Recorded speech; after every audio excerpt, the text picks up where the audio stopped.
ባለቤቴን ባለፈው በሌላ አካውንት ጀንጅኘው ከዛ ሚስት የለኝም ወላሂ ለአዝማ 4 ዓመት ከፈተኋት እንደውም የሚገርምሽ ነገር 10 ጊዜ ነው የፈተኋት እየማለ 3 ቀን ከዛ መጨረሻ ላይ ነገርኩት እኔ ወይኔ ያለው እሱ ኢትዮጵያ ነው ያለው ወቀስያ ወይኔ ያለው አንቺ የት ነሽ አንቺ የት ነሽ እሱ ኢትዮጵያ ነው እኔ ሳኡዲ ነኝ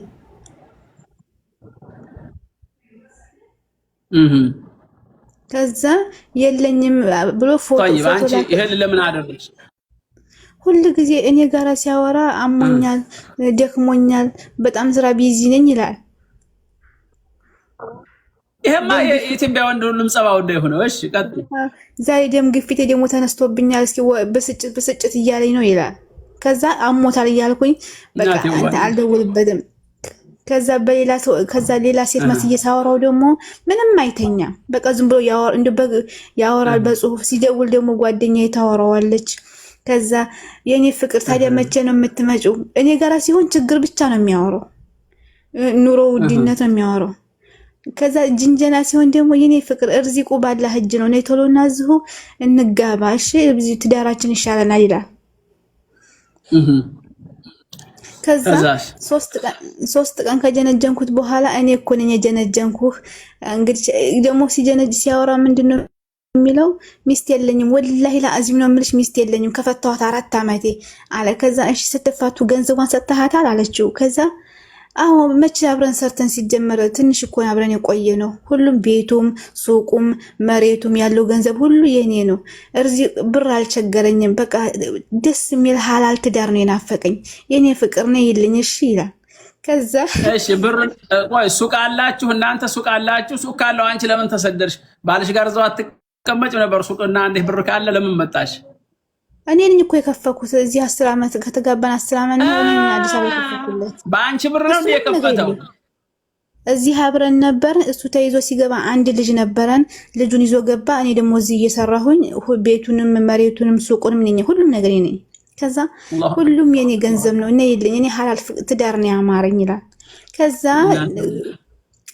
ሻኩና ሁሉ ነገር ታሱ ይሄንን ሲልዩ እናቴ አሁን ይሄንን ሲልሽ ስታዋሪው እንዲህ አድርገሽ ፎቶ ላኪ በቪዲዮ ልይሽ ምን አይነት ነሽ ጥቁር ነሽ አረንጓዴ ነሽ አይደል ምን ነው ዝም በደፈናው እንደሚያወራው እና ምን ላክሽ ቆንጆዬ አንዲት የምታምሪ ከፌስቡክ አምጥቼ ላኩለት አውርደሽ ሌላዋል አው ከዛ አቤት ስታምሪ አንደኛ አለ ከዛ ያንተ ላክልኝ ብዬው ማለት ነው በጧት ተነስቶ ጺሙን አስተካክሎ በቃ እንዴ ወላሂ ቆንጆዬ ሆኖ ላክልኝ አሁን እኔ ፎቶ ላክልኝ ስለው ማለት ነው ዝም ብሎ የማይረባው ላክ ያረገ እጪ የማያም እንደው አይሰለጥንም ያጉ ዝም ያለው ጅንጀላ ሲሆን አማምሮ ተኳኩሎ ላክ አረገልኝ ወላሂ ከዛ ከ4 ቀን በኋላ 3 ቀን ጀንጅኝ ድምጹን ከቀደው በኋላ እኔ ነኝ መቼም ወደድክም ጠላህም እኔ ነኝ ያስደነጀንኩ ካሁን በኋላ ኒካ የለህም አልኩት ለምን 10 ጊዜ ነው የፈታኋት 10 ጊዜ ስለፈታኋት ኒካ መመለስ አልችልም ቆይቻለሁ 4 ዓመት ነው ምናምን ስላለ ከዛ እኔ መሆኔን ሲያቅ አረ ረጃአቱ ብዬሻለሁ አለኝ የዛኑ ቀን ማለት ነው 10 ጊዜ ፈታሁ እያልክ ነው እንደ ረጃአቱ የምትለው ሲጀምር አልፈልግህም አልኩት 10 ጊዜ እንደማይቻል ስለማቅ ነው እንደዛ ያልኩት አለ እና አብሬ መኖር አልፈልግም ያው ገንዘቤን ተካፍዬ መውጣት ነው የምፈልገው እና የሱን ይካሐለ ወይስ የለም እንደው ከባድ ነው እንጂ አሁን ይሄ አንደኛ ነገር አንቺም ትልቅ ስተሰርተሻል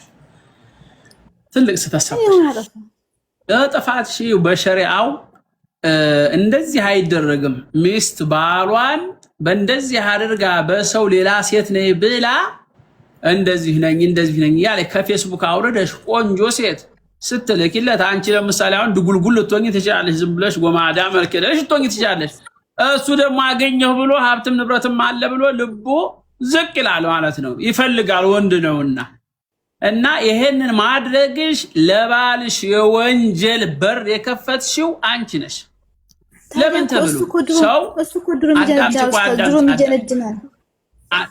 አዳምጭ ለምን አገባሽው ታዲያ መጀመሪያ አግብተሽ አይደል ተስማምተሽ ድሮ የሚጀነጅናት ይጀንጅና ሳይጀነጅ ታዲያ ተስማምቶ ተገባችሁ እንዴ አዳምጪኝ በመጀመሪያ ስርዓት ለባልሽ ወደ ብልግና በር እንዲመጣ ያደረግሽው አንቺ ነሽ ሴት ልጅ የባሏን ጀዋል መጎርጎር ባሏን እንደዚህ ያደርጋል ብሎ ወደዚህ መሄዱ ይሄ ራሱ ትልቅ ወንጀል ነው።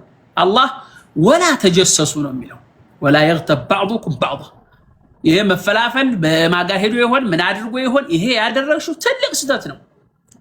በኋላ ሲደነግጥ እንደገና ያው መልሽሻለሁ አልሽፈታሁሽም ቢልሽ ስለዚህ ይሄ መንስኤው የጥፋቱ መንስኤ አንቺ ነሽ።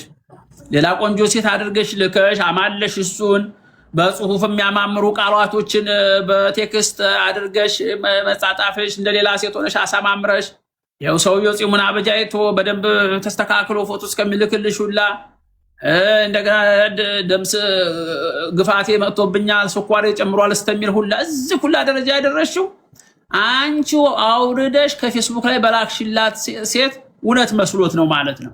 ስለዚህ ትልቁ ትዳርሽ እንዲበላሽ ያደረግሽው አሁን የሰው የፍታይ ስትይ አልፈታም ነው የሚለው የከፈትሽለትን ሱቅ አልሰጥም ብሩ ሊልሽ ይችላል ሊከዳሽ ይችላል።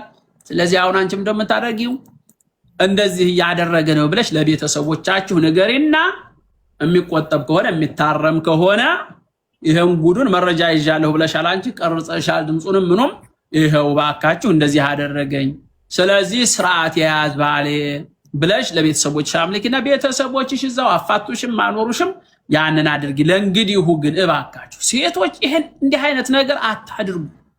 ጥሩ አይደለም። የራሳችሁን ህይወት ነው የምታበላሹት።